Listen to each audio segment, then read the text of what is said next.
Anzoátegui, Venezuela. Objetivos de aprendizaje. Al terminar este capítulo, el alumno será capaz de conocer las actividades que debe realizar para revisar la literatura relacionada con un problema de investigación cuantitativa. Ampliar sus competencias para la búsqueda y revisión de la literatura, así como para el desarrollo de perspectivas teóricas. Estar capacitado para, con base en la revisión de la literatura, construir marcos teóricos que contextualicen un problema de investigación cuantitativa. Comprender el papel que desempeña la literatura en el proceso de la investigación cuantitativa. Síntesis. En el capítulo se comenta y profundiza la manera de contextualizar el problema de investigación planteado mediante el desarrollo de una perspectiva teórica. Se detallan las actividades que un investigador lleva a cabo para tal efecto: detección, obtención y consulta de la literatura pertinente para el problema de investigación, extracción y recopilación de la información de interés y construcción del marco teórico. Nota, del Centro de Recursos en línea de la obra, http://3ux.me.com/mi6 cerrar paréntesis, en material complementario ese capítulo se adiciona, el lector podrá descargar el capítulo 3, perspectiva teórica, comentarios adicionales, que extiende los contenidos expuestos en este capítulo 4, en especial lo relativo a teoría y construcción de teorías, así como a búsqueda de referencias y extracción de la información pertinente. Parte del material que estaba en ediciones anteriores en este capítulo se actualizó y transfirió a dicha página, no se eliminó. ¿Qué es el desarrollo de la perspectiva teórica? El desarrollo de la perspectiva teórica es un proceso y un producto. Un proceso de inmersión en el conocimiento existente y disponible que puede estar vinculado con nuestro planteamiento del problema, y un producto, marco teórico, que a su vez es parte de un producto mayor, el reporte de investigación, Jedichisy y Weinbach, 2005. Una vez planteado el problema de estudio, es decir, cuando ya se tienen los objetivos y preguntas de investigación, y cuando además se ha evaluado su relevancia y factibilidad, el siguiente paso consiste en sustentar teóricamente el estudio, Hernández, Sampieri y Méndez, 2009, lo que en este libro denominaremos desarrollo de la perspectiva teórica. Ello implica exponer y analizar las teorías, las conceptualizaciones, las investigaciones previas y los antecedentes en general que se consideren válidos para encuadrar el estudio, Rojas, 2001. Asimismo, es importante aclarar que marco teórico no es lo mismo que teoría, por tanto, no todos los estudios que incluyen un marco teórico tienen que fundamentarse en una teoría. Es un punto que se ampliará a lo largo del capítulo y su complemento en el capítulo 3 del Centro de Recursos en línea. La perspectiva teórica proporciona una visión sobre dónde se sitúa el planteamiento propuesto dentro del campo de conocimiento en el cual nos moveremos. En términos de Mertens, 2010, señala cómo encaja la investigación en el conjunto Big Picture de lo que se conoce sobre un tema o tópico estudiado. Además, puede suministrar ideas nuevas y es útil para compartir los descubrimientos recientes de otros investigadores. ¿Cuáles son las funciones del desarrollo de la perspectiva teórica? La perspectiva teórica cumple diversas funciones en una investigación. Entre las principales, se destacan las siguientes 7. Ayuda a prevenir errores que se han cometido en otras investigaciones. Orienta sobre cómo habrá de realizarse el estudio. En efecto, al acudir a los antecedentes podemos darnos cuenta de cómo se ha tratado un problema específico de investigación. ¿Qué clases de estudios se han efectuado? ¿Con qué tipo de participantes, casos o muestras? ¿Cómo se han recolectado los datos? ¿En qué lugares o contextos se han llevado a cabo? ¿Qué diseños se han utilizado? Aun en el caso de que desechemos los estudios previos, estos nos orientarán sobre lo que queremos y lo que no queremos para nuestra investigación. Amplía el horizonte del estudio o guía al investigador para que se centre en su problema y evite desviaciones del planteamiento original. Documenta la necesidad de realizar el estudio. Conduce al establecimiento de hipótesis o afirmaciones que más tarde habrán de someterse a prueba en la realidad, o nos ayuda a no establecerlas por razones bien fundamentadas. Inspira nuevas líneas y áreas de investigación, Reis, 2010 y Yuren Camarena, 2000. Provee de un marco de referencia para interpretar los resultados del estudio. Aunque podemos no estar de acuerdo con dicho marco o no utilizarlo para explicar nuestros resultados, es un punto de referencia. ¿Qué etapas comprende el desarrollo de la perspectiva teórica? Tal desarrollo usualmente comprende 2 etapas. La revisión analítica de la literatura correspondiente. La construcción del marco teórico, lo que puede implicar la adopción de una teoría. ¿En qué consiste la revisión analítica de la literatura? 1. La revisión de la literatura implica detectar, consultar y obtener la bibliografía, referencias y otros materiales que sean útiles para los propósitos del estudio, de donde se tiene que extraer y recopilar la información relevante y necesaria para enmarcar nuestro problema de investigación. Esta revisión debe ser selectiva, puesto que cada año se publican en el mundo miles de artículos en revistas académicas y periódicos, libros y otras clases de materiales sobre las diferentes áreas del conocimiento. Si al revisar la literatura nos encontramos con que en el área de interés hay 5.000 posibles referencias, es evidente que se requiere seleccionar solo las más importantes y recientes y que además estén directamente vinculadas con nuestro planteamiento del problema de investigación. En ocasiones, revisamos referencias de estudios tanto cuantitativos como cualitativos, sin importar nuestro enfoque, porque se relacionan de manera estrecha con nuestros objetivos y preguntas. A continuación comentamos los pasos que se siguen para revisar la literatura. Inicio de la revisión de la literatura 2. La revisión de la literatura puede iniciarse directamente con el acopio de las referencias o fuentes primarias, una situación que ocurre cuando el investigador conoce su localización, se encuentra muy. 1. Las referencias o fuentes primarias proporcionan datos de primera mano, pues se trata de documentos que incluyen los resultados de los estudios correspondientes. Ejemplos de fuentes primarias son libros, antologías, artículos de publicaciones periódicas, monografías, tesis y disertaciones, documentos oficiales, reportes de asociaciones, trabajos presentados en conferencias o seminarios, artículos periodísticos, testimonios de expertos, documentales, videocintas en diferentes formatos, foros y páginas en internet, etc. Familiarizado con el campo de estudio y tiene acceso a ellas, puede utilizar material de bibliotecas, filmotecas, hemerotecas y bancos de información. Sin embargo, frecuentemente no sucede así, no se es experto en el tema o se dispone de recursos limitados. Por ello, es recomendable iniciar la revisión de la literatura consultando a uno o varios especialistas en el tema, algún profesor, por ejemplo, y buscando en internet fuentes primarias en centros o sistemas de información y bases de referencias y datos. Para ello, necesitamos elegir las palabras clave, descriptores o términos de búsqueda, los cuales deben ser distintivos del problema de estudio y se extraen de la idea o tema y del planteamiento del problema. Para este último se requiere hacer algunas lecturas preliminares que lo afinen y completen. Los expertos también nos pueden ayudar a seleccionar tales palabras. Si los términos son vagos y generales, obtendremos una consulta con muchas referencias e información que no es pertinente para nuestro planteamiento. En este sentido, las bases de referencias funcionan como los motores de búsqueda, Google, Yahoo, Bing, etc.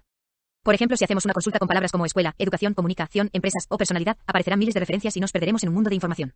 Entonces, los términos de búsqueda deben ser precisos, porque si nuestro planteamiento es concreto, la consulta tendrá más sentido, estará más acotada y nos llevará a referencias apropiadas. Asimismo, nuestra búsqueda deberá hacerse con palabras en español y en inglés, porque gran cantidad de fuentes primarias se encuentran en este idioma. Al consultar una base de datos, solo nos interesan las referencias que se relacionen estrechamente con el problema específico que vamos a investigar. Por ejemplo, si pretendemos analizar la relación entre el clima organizacional y la satisfacción laboral, ¿cómo encontraremos las fuentes primarias que en verdad tienen que ver con el problema de estudio que nos incumbe? Primero, con la revisión de una base de datos apropiada. Si nuestro tema trata sobre clima organizacional y satisfacción laboral, no consultaríamos una base de referencias sobre temas de química, como Chemical Abstracts, ni una base de datos con referencias de la historia del arte, sino una base de información con fuentes prima, rías de la materia de estudio. Tal es el caso de Wiley en Business, Economics, Finance and Accounting, Sage Journals, Chemionecasts en Abstracts y /Inform, bases de datos correctas para nuestra investigación. Si vamos a comparar diferentes métodos educativos por medio de un experimento, debemos acudir a la base de referencias adecuada. ERIC, Education Resources Information Center 2.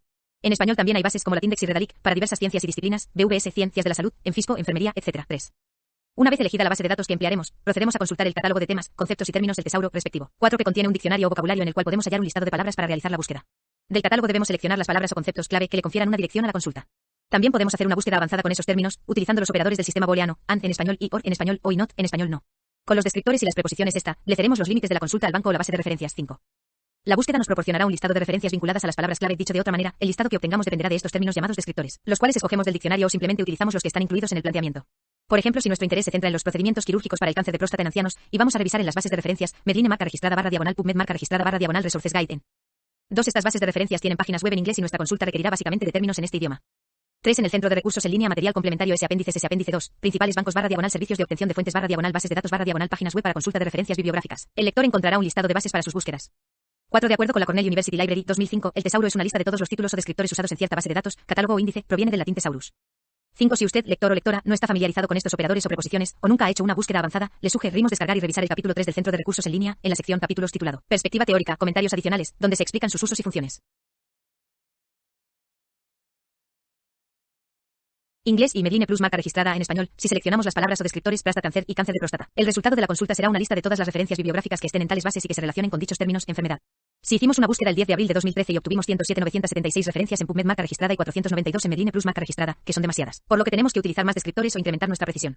Al agregarle el término Old Man consulta en PubMed y anciano búsqueda en Medline Plus, el resultado fue de 2055 y 24 referencias respectivamente, todavía muchas en la primera base. Y al agregarle Sergería a la consulta en PubMed porque realmente nuestro estudio se centra en ello, el número resultó mucho más manejable, 148 fuentes primarias, si en lugar de este descriptor usamos Sergical Presillas. El número de referencia sería de 127. Desde luego las búsquedas avanzadas pueden acotarse por fechas, por ejemplo, últimos 3 años, de 2010 a 2016, de 2000 a 2015. Google tiene uno de los mejores sistemas de búsquedas avanzadas, pero para una consulta más completa es necesario acudir a otras bases más especializadas, como EBSCO, Academic Search, Sage, ERIC, Social Citation Index, Cochrane, Xtor, PSYCINFO, etc. Véase apéndice 2 del Centro de Recursos en Línea. Específicamente en lo que se refiere a libros, ya sabemos que podemos buscar en las páginas de las principales editoriales y librerías, así como en otros lugares, Amazon, AbeBooks en español, Books in Print marca registrada, etc. De las referencias que encontremos en las búsquedas, elegimos las más convenientes, sobre esto se comentará más adelante. También hay bancos de datos que se consultan manualmente, en los que las referencias se buscan en libros. En el capítulo 3 del Centro de Recursos en Línea, material complementario S capítulo perspectiva teórica, comentarios adicionales, se expone este tema y se presentan diversos ejemplos de búsquedas. Consultar en Internet es necesario y tiene ventajas, pero si no buscamos en sitios con verdadera información científica o académica de calidad, puede ser riesgoso. No es recomendable acudir a sitios con un fuerte uso comercial. 3 del 2013 y Lester 2012 hacen un análisis de las ventajas y desventajas de utilizar Internet en la búsqueda de literatura pertinente para el planteamiento del problema, como se ve en la tabla 4.1. Amazon se ha posicionado como una de las librerías virtuales más completa en la red. Tabla 4.1 Ventajas y desventajas de utilizar Internet como fuente para localizar literatura. Ventajas. Desventajas. Acceso fácil las 24 horas del día. Con frecuencia las investigaciones colocadas en sitios web no están revisadas por expertos. Los reportes de investigación u otros documentos de los sitios web pueden ser textos plagiados o que se reproducen sin el consentimiento de autores. Además del aspecto ético, al utilizarlos nuestro profesor, jefe, un comité, un cliente, etc., pueden pensar que todo nuestro trabajo es un plagio y reprobarnos, expulsarnos, demandarnos o suspendernos. Puede ser muy tardado localizar estudios de calidad sobre nuestro tema, pues abundan páginas o sitios que se refieren a nuestro planteamiento, pero no incluyen investigaciones con datos sino opiniones, ideas o servicios de consultoría. La información puede estar desorganizada y ser poco útil. Para tener acceso a la mayoría de los textos completos de artículos, se debe pagar entre 5 y 30 dólares estadounidenses. Gran cantidad de información en diversos sitios web sobre muchos temas. Información en español. Información reciente. El acceso a los sitios web es inmediato a través de buscadores. En la mayoría de los casos el acceso es gratuito o de muy bajo costo. El investigador puede crear una red de contactos que le ayuden a obtener la información que busca. Los estudios que se localicen pueden imprimirse de inmediato. Obtención, recuperación de la literatura. Después de identificar las fuentes primarias pertinentes, es necesario localizarlas en las bibliotecas físicas y electrónicas, filmotecas, hemerotecas, videotecas u otros lugares donde se encuentren. Si compramos artículos de revistas científicas, los descargamos y guardamos en nuestro equipo para su posterior consulta, y también suelen imprimirse. Si son libros comprados en Internet, estaremos pendientes de que lleguen a nuestras manos, etc. Consulta de la literatura. Una vez que se han localizado físicamente las referencias, la literatura de interés se procede a consultarlas. El primer paso consiste en seleccionar las que serán de utilidad para nuestro marco teórico específico y desechar las que no nos sirvan.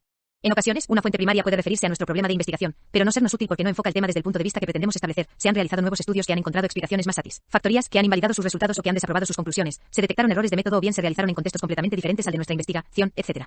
Si la recopilación de la literatura se realiza mediante compilaciones o bancos de datos en los que se incluye un breve resumen de cada referencia, se corre menos riesgo de elegir una fuente prima, ría inútil. En todas las áreas de conocimiento, las fuentes primarias más consultadas y utiliza DAS para elaborar marcos teóricos son libros, artículos de revistas científicas y ponencias o trabajos presentados en congresos, simposios y eventos similares. Entre otras razones, porque estas fuentes son las que sistematizan en mayor medida la información, profundizan más en el tema que desarrollan y son altamente especializadas, además de que se puede tener acceso a ellas por Internet. Así, CRES del 2013 recomienda confiar en la medida de lo posible en artículos de revistas científicas, que son evaluados críticamente por editores y dictaminadores expertos antes de ser publicados. Tales artículos son de los más diversos tipos y cada uno sirve para varios propósitos en el marco teórico, como puede apreciarse en la tabla 4.2. Su selección muchas veces depende de la clase de asignación que solicite a los alumnos el profesor, tutor o director de tesis. Tabla 4. Dos principales tipos de artículos que podemos encontrar. 6 tipos de artículos. Descripción del contenido básico. Utilidad potencial para nuestra investigación. Asignación del profesor para la cual es pertinente este tipo de artículos. Reportes de investigación empírica, resultados. Presentan resultados y descubrimientos producto de recolectar y analizar datos, respondiendo a un planteamiento del problema. Muestran los resultados de una evaluación o diagnóstico hecho a un programa, intervención, organización, proceso, maquinaria o el estado actual de uno o varios casos respecto de una o más variables. Integran información de varias investigaciones previas o informes de evaluación. Consideran coincidencias y divergencias entre estudios previos para obtener conclusiones en el análisis de un planteamiento o fenómeno. Analizan un nuevo concepto, variable, hipótesis o teoría, o bien describen conceptos, variables, hipótesis o teorías existentes relacionadas con un planteamiento. Definen y describen un evento, fenómeno, hecho, programa, proceso, caso, individuo, objeto, organización, comunidad, etc. Presentan una argumentación respaldada por evidencias. Exponen el punto de vista de un autor respecto a un tópico. Describen y analizan los elementos básicos de libros y artículos, objetivos, contenidos básicos, enfoque y utilidad. Detectar o identificar palabras clave, planteamientos, abordajes o enfoques, teorías, hipótesis, variables, definiciones, diseños, muestras, instrumentos y análisis, así como conocer sus procedimientos. Encontrar ejemplos. Comparar nuestros resultados con estudios previos. Trabajo o tesis que implica un estudio empírico, nos solicitan recolectar y analizar datos. Trabajo o tesis que comprende una evaluación o diagnóstico, si es del estado actual, una sola recolección de datos, si se trata de evaluar una intervención, una recolección antes y otra después de ella. Marco teórico de un trabajo o tesis que implica estudio empírico. Tesina o monografía. En el caso del metaanálisis, un estudio empírico amplio para analizar los datos obtenidos por investigaciones previas. Marco teórico de un trabajo o tesis que implica estudio empírico o teórico. Tesina o monografía. Trabajo o tesis que implica un estudio empírico descriptivo, nos piden recolectar y analizar datos. Monografía. Elaborar la introducción de un trabajo o tesis que implica un estudio empírico o teórico. Desarrollo de la discusión, conclusiones de un trabajo o tesis. Introducción de un trabajo o tesis. Regularmente no se integran a las referencias o bibliografía, pues simplemente ayudan en la decisión sobre consultar el libro original. Reportes de evaluación o diagnóstico. Detectar o identificar palabras clave, planteamientos, abordajes o enfoques, teorías, hipótesis, variables, definiciones, diseños, muestras, instrumentos y análisis, así como conocer sus procedimientos, ejemplos, evaluar un proceso de calidad, un diagnóstico clínico de la situación financiera de una empresa, del estado de una maquinaria. Encontrar ejemplos. Comparar nuestros resultados con estudios previos. Revisiones, síntesis, metaanálisis. Detectar o identificar palabras clave, planteamientos, abordajes o enfoques, teorías, hipótesis, variables, definiciones, diseños, muestras, instrumentos y análisis, así como conocer sus procedimientos. Encontrar ejemplos. Comparar nuestros resultados con estudios previos. Artículos conceptuales o teoréticos. Detectar o identificar palabras clave, planteamientos, teorías, hipótesis, variables y definiciones. Reportes descriptivos. Detectar o identificar palabras clave, planteamientos, conceptos, variables y definiciones, muestras, instrumentos y análisis. Encontrar ejemplos. Comparar nuestros resultados con estudios previos. Ensayos. Detectar o identificar palabras clave, planteamientos, conceptos, variables y definiciones potenciales. Encontrar ejemplos. Interpretar nuestras conclusiones. De opiniones. Detectar o identificar palabras clave, planteamientos, conceptos y variables potenciales. Revisiones de libros o artículos. Detectar libros y artículos que pueden ser útiles para nuestra propia investigación.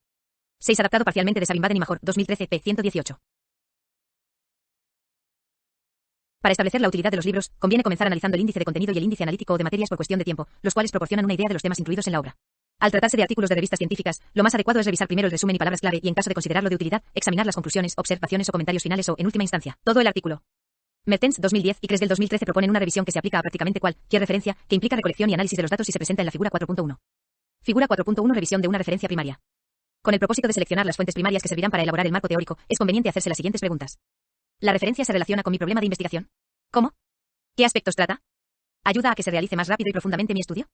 ¿Desde qué óptica y perspectiva aborda el tema? ¿Psicológica, antropológica, sociológica, médica, legal, económica, comunicológica, administrativa, de ingeniería industrial, etc.? La respuesta a esta última pregunta es muy importante. Por ejemplo, si se pretende estudiar la relación entre superior y subordinado en términos del efecto que la realimentación positiva del PRI mero tiene en la motivación del segundo, la investigación posee un enfoque principalmente comunicológico. Supongamos que encontramos un artículo que versa sobre la relación entre un superior o jefe y su subordinado, pero trata de las atribuciones administrativas que cierto tipo de subordinados tienen en determinadas empresas. Resulta obvio que este artículo se debe descartar, pues enfoca el tema desde otra perspectiva. Lo anterior no significa que no se pueda acudir a otros campos de conocimiento para completar la revisión de la literatura, pues en algunos casos se encuentran referencias sumamente útiles en otras áreas. Para analizar las referencias, recordemos que se toma en cuenta cercanía o similitud a nuestro planteamiento, utilidad, semejanza a nuestro método y muestra, fecha de publicación o difusión, cuanto más reciente mejor, que consista en una investigación empírica, recolección y análisis de datos, rigor y calidad del estudio, cuantitativo, cualitativo o mixto. Por lo que se refiere al apoyo bibliográfico, algunos investigadores consideran que no debe acudir, sea a obras preparadas en el extranjero, porque la información que presentan y las teorías que sostienen fueron elaboradas para otros contextos y situaciones. Aunque esto es cierto, no implica que deba rechazarse o no utilizarse tal material, la cuestión es saber cómo usarlo. Es posible que la literatura extranjera le ayude al investigador local de diversas formas. Puede ofrecerle un buen punto de partida, guiarlo en el enfoque y tratamiento que se le dará al problema de investigación, orientarlo respecto de los diversos elementos que intervienen en el problema, centrarlo en un problema específico, sugerirle cómo construir el marco teórico, etc. Un caso ilustrativo fueron los estudios de Roth en 1978, cuyo propósito primordial era analizar el efecto que la exposición a la violencia televisada tiene en la conducta agresiva de los niños. Cuando el autor citado revisó la literatura, encontró que prácticamente no se habían realizado estudios previos en México, pero que en Estados Unidos se habían llevado a cabo investigaciones y que incluso se habían formulado teorías al respecto. Teoría del reforzamiento, teoría de la catarsis y las teorías de los efectos disfuncionales. El autor se basó en la literatura estadounidense y comenzó a efectuar estudios en México. Sus resultados variaron de los encontrados en Estados Unidos, aunque los antecedentes localizados en esa nación constituyeron un excelente marco de referencia y un punto de partida para sus investigaciones. Desde luego, en ocasiones ciertos fenómenos evolucionan o cambian al paso del tiempo. Por ejemplo, podría ser que una generación de niños no se viera influida por ciertos efectos de la televisión y otra generación sí, lo cual quiere decir que las ciencias no son estáticas. Hoy en día, nuestras percepciones y conocimientos sobre diversos fenómenos han cambiado con el desciframiento del genoma humano, los actos terroristas de 2001 en Estados Unidos, el huracán Sandy que impactó en 2012 Nueva York y diversas ciudades aledañas, también Haití, Cuba y otros países del Caribe, las expediciones más recientes al espacio, las últimas guerras, el desarrollo de las comunicaciones telefónicas o los sucesos locales. Una vez seleccionadas las referencias o fuentes primarias útiles para el problema de investigación, se revisan cuidadosamente y se extrae la información necesaria para integrarla y desarrollar el marco teórico. Al respecto, es recomendable anotar los datos completos de identificación de la referencia. 7. ¿Qué información o contenido se extrae de las referencias? A veces se extrae una sola o varias ideas, otras una cifra, un resultado o numerosos comentarios. Los ejemplos y su organización se muestran en el centro de recursos en línea de la obra, en el capítulo 3, perspectiva teórica. Comentarios adicionales. 8. Al identificar la literatura útil, se puede diseñar un mapa de revisión, el cual es una imagen de conceptos de la agrupación propuesta respecto a las referencias del planteamiento y que ilustra cómo la interacción contribuirá al estudio. Veremos un ejemplo más adelante. Cuando ya se haya reunido la literatura que se consideró para la elaboración del mapa de revisión, también se deben empezar a generar los resúmenes de los artículos y documentos más relevantes y la extracción de ideas, cifras y comentarios. Estos resúmenes e información se combinarán posteriormente en el marco teórico de Hernández Sampieri y Méndez, 2009. ¿Qué nos puede revelar la revisión de la literatura? Uno de los propósitos de la revisión de la literatura es analizar y discernir si la teoría y la investigación anterior sugieren una respuesta, aunque sea parcial, a la pregunta o las preguntas de investigación, o bien si provee una dirección a seguir dentro del planteamiento de nuestro estudio. Lawrence, Machi y M. C. Boy, 2012, Grace, 2008. 7. En el centro de recursos en línea de la obra, manuales auxiliares / manual APA abreviado, el lector encontrará un pequeño manual basado en las normas de la APA, American Psychological Association, que se usa en la mayoría de las disciplinas. Ahí se señala qué elementos se anotan de las principales referencias y cómo citarlas en la lista final de referencias o bibliografía. Además, en dicha página podrá bajar el programa SISI, Sistema de Información para el Soporte a la Investigación, y su respectivo manual en manuales auxiliares, herramientas que sirven para generar, incluir y organizar referencias bibliográficas, tanto en el texto citas como al final en el listado o bibliografía, referencias, basándonos en el estilo de publicación de la APA. 8. Para esta sexta edición se agregó un esquema de extracción de información basado en tablas o matrices que puede resultarle útil al lector. La literatura revisada puede revelar diferentes grados en el desarrollo del conocimiento. Que hay una teoría completamente desarrollada, con abundante evidencia empírica nueva y que se aplica a nuestro problema de investigación. Que hay varias teorías con soporte empírico que se aplican a nuestro problema de investigación. Que hay piezas y trozos de teoría con cierto respaldo empírico, que sugieren variables potencialmente importantes y que se aplican a nuestro problema de investigación. Pueden ser generalizaciones empíricas e hipótesis con apoyo de algunos estudios. Que hay descubrimientos interesantes, pero parciales, sin llegar a ajustarse a una teoría. Que solo hay guías aún sin estudiar ideas vagamente relacionadas con el problema de investigación. Asimismo, nos podemos encontrar que los estudios antecedentes presentan falta de congruencia o claridad, debilidades en el método, en sus diseños, muestras, instrumentos para recolectar datos, etc. Aplicaciones que no han podido implementarse correctamente o que han mostrado problemas. Drop House, 2014, Mertens, 2010. En cada caso varía la estrategia que habremos de utilizar para construir y organizar nuestro marco teórico. Existencia de una teoría completamente desarrollada. Cuando la revisión de la literatura revela que hay una teoría capaz de describir, explicar y predecir el planteamiento o fenómeno de estudio de manera lógica, completa, profunda y coherente, la mejor estrategia para construir el marco teórico es tomar esa teoría como la estructura misma. En términos generales, una teoría es un conjunto de proposiciones interrelacionadas capaces de explicar por qué y cómo ocurre un fenómeno.